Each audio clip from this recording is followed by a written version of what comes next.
What company lost you forever as a customer? What did they do? Home Depot petitioned the city to bulldoze my apartment complex to build a new store.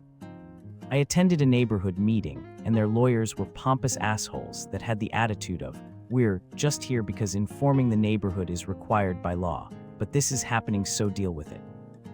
They were so offensive that a lot of neighbors showed up to ask the city to block the approval, and I'm happy to report they never got that new Home Depot built. Here's an article about it if you want to read more. Goddamn, what is it with hardware chains genuinely being awful companies led by awful people?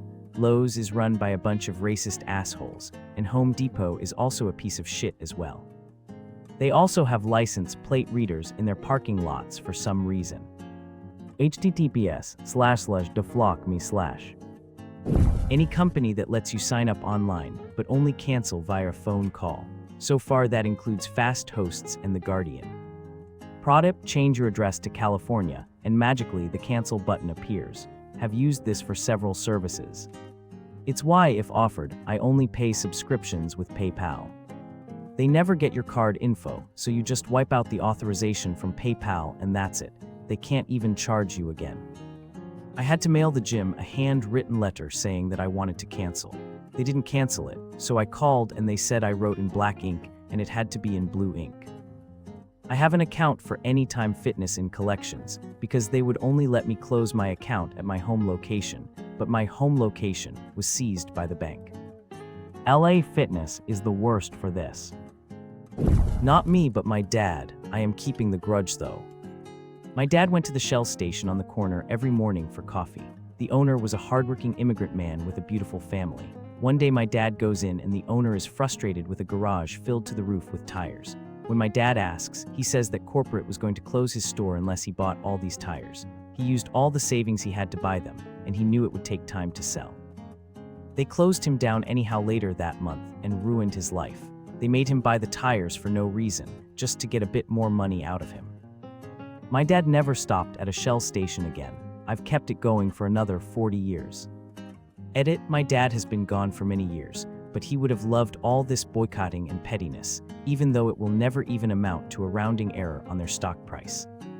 I told a friend at a bar about this years ago, and on the way home he drunkenly screamed, "Pete says fuck you guys," at a random Shell, so now that's what I say when I see one. I stopped going to the Shell near me when the attendant, I'm an NJ, insisted he needed my card's PIN to pump my fuel. I told him, no, I'm not giving you that. Suddenly the pump magically worked without it, but I'm never going there again. God, I wish they'd just let me pump my own. Actual generational hater, nice. All oil companies are scoundrels, but recently I just met a guy from a town in Nigeria who told a tale of Shell utterly screwing over his community financially then environmentally. Long story, but fuck Shell. I've stopped shopping at Shell for a very similar reason. This just makes me want to not shop there even harder now. Your friend is awesome. I promise the next time I pass a Shell, I'll roll my window down and yell, "Pete says fuck you guys too." United. I had travel booked, but then my dad passed away unexpectedly, and I had to cancel my trip. One leg was on United, and another was on Delta. First I called United. The rep was getting all short with me, zero empathy. "Sir, unless you have a death certificate, you are not eligible for a refund." I'm like, "I found out that my dad died 45 minutes ago. There is no death certificate yet. Nothing I can do, sir. Your flight is within 24 hours. I had to pay them a $200 cancel fee just to get to use my $300 credit. It was such a terrible, terrible experience, and I'll never forgive them for their response that day. Then I called Delta to cancel my other leg. The rep on the other end of the phone was almost in tears. "Oh my God, that's so terrible. I'm so sorry. I've refunded your flight. Go be with family. I'm so sorry for your loss." Delta has my business for life now. Delta has been beyond perfect whenever I've flown with them. AA, on the other hand. I had the same exact experience with Frontier. I was on the phone for like 6 hours just getting put on hold and passed around, even with a death certificate. After all that, I only got back like 85% of what I paid in credit. Definitely not flying with them again. Not to sound like a shill, but I've had great experiences with Delta. One time, my first time flying in several years, I showed up at the airport way later than I should have. In my defense, I had to drop my partner off at that same airport for a flight a month prior, and it literally took them 10 minutes from entering the terminal to get to their gate. There was no line for check-in or for security, so I thought I would have a similar experience. I was wrong. I got there at rush hour, apparently. I thought giving myself 45 minutes would be plenty of time, and it was definitely not. Lesson learned: all airports have their own rush hour times.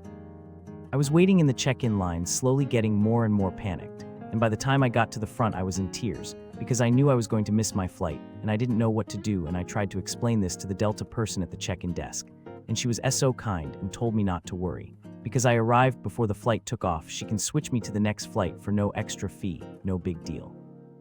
And she did it right then and there, and switched my connecting flight too, and got me checked in and got me on my way. Here I was freaking out because I thought my whole trip was going to be ruined, and I was going to be out several $100s, but no, all that happened was I got to my destination an hour later than originally planned, and no extra cost. For the same trip, my dad was flying in from a different airport, and he made the same mistake I did, showed up too late to make it through security in time, but he wasn't flying Delta. I think it was United, but I am not 100% positive, and he had to pay a few $100s for a new ticket. If he flew Delta, he would have been fine. I was also going to post about United Airlines. I was traveling from Portland to Puerto Rico with my husband and 1-year-old, with a layover coming and going. Each plane was so tight that I, in the middle seat, couldn't reach under the seat in front of me. I had to ask my husband in the aisle seat to get up each time. At the same time, you have their pre-flight videos touting the amazing legroom their new planes have, and how exciting that we might actually be flying one right now. No ma'am, I am not.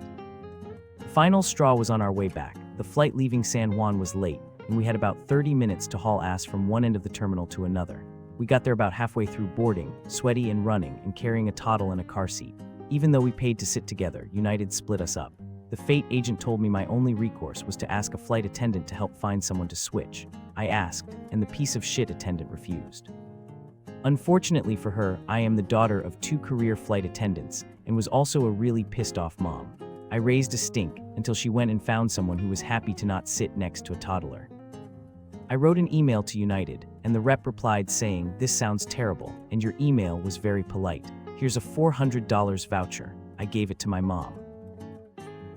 Also, United breaks guitars. Verizon. I was 18 and went in to get my first ever phone in my name. I'd had a cell phone before, but this would be my first time paying my own bill. The Verizon dude, because you've never had a line in your name before, there's a $500 security deposit. Me, when do I get it back? The Verizon dude, you don't. We then debated the purpose and definition of a deposit and security deposit, until I rage quit the conversation and went up the road 2 blocks to Boost Mobile, who did not charge me a security deposit and who have had my business for the past 15 years. Verizon owes me an iPhone. They used to have an upgrade as part of the plan every 2 years. I went in to renew and get my new phone and they laughed and said, "We don't do that anymore." I said, "I have a contract I signed that says after 2 years I get a new iPhone." And they said, "No, we're not doing that. Nope, that's over." That was the last couple hours I was with Verizon, now a long-term T-Mobile customer.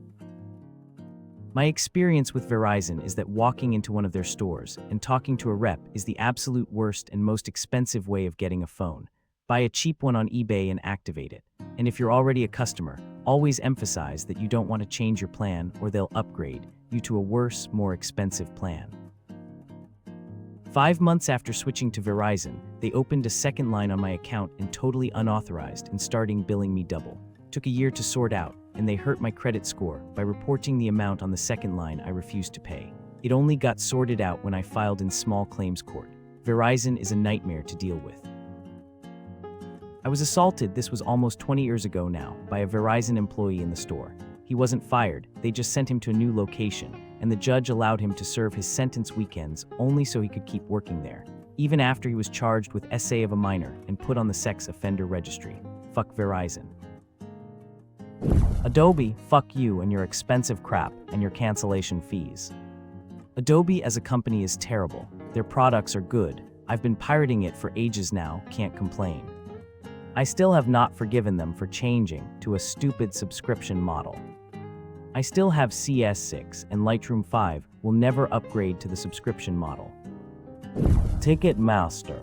This is even before their execs were caught laughing at how much they're ripping us off. I love live music, but I'm good never going to a concert again if I have to go through Ticketmaster. I remember back in the 90s when Eddie Vedder and Pearl Jam testified before Congress that Ticketmaster's were a bunch of assholes. I had tickets to see Ozzy and Rob Zombie on tour together in 2002, could be off on the year, and then Ozzy broke his shoulder. Ticketmaster listed the event as postponed instead of canceled. 20 plus years later, I still haven't gotten a refund. I'm actually indebted to Ticketmaster. They suck so much that I've gotten 100% into the local semi-pro and amateur sports scene and have saved a ton of money. Go Vic West FC. I don't mean to be the old man speaking in a shaky voice back in my day, but back in the 80s and 90s, I'd pay $20, $40 for a top-name act like Dire Straits, Van Halen, ZZ Top, The Who, The Stones, or Pink Floyd. The $500 you pay now is way more even after you factor in inflation. For my dad. He worked for WABC for decades, then Disney took over circa 1996. They stripped his benefits. They tried to break the union and he was in lockout for 60 days or so, including Christmas, so that sucked as a middle schooler. They withheld over $100K in benefits, which only got recently after a lawsuit. They treated him like shit, and when he was months away from retirement, they put him on the midnight shift to try and get him to fuck up and fire him on some trumped-up charges, which they did, and he had to sue to get his retirement. Fuck Disney. Been boycotting Disney since 2008. Grew up on Donald Duck comics. Met the artist behind my favorite comics, Don Rosa. He told me about how Disney barely paid him, and when he was too old to work, he was just fired. No pension, no royalties, nothing. Despite being partially responsible for Disney's monopoly on comics in Scandinavia, he is only able to survive thanks to the Danish publisher circumventing Disney and paying him a tiny bit in royalties directly.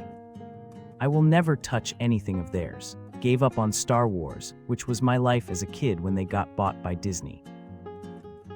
The last time we were at Disney World, I was with my father's family. We met there so my half-sisters could go for the first time, and my mom ended up being alone for the majority of the trip. She's wheelchair-bound. She was struggling with the terrain through a queue and asked for help, asking if she could wait the time out of the queue or if there was a better, wheelchair-friendly way in, which is what Disney themselves told her to do. They saw me on her reservation and said they weren't going to help her because I was around, to which I wasn't. She tried to explain that I wasn't physically with her for the entire week and I had a whole separate reservation to attend. Nope. She was told by the surly cast member to plan better and don't come alone, to enjoy the parks, as if you don't have to micromanage every part of your trip to begin with.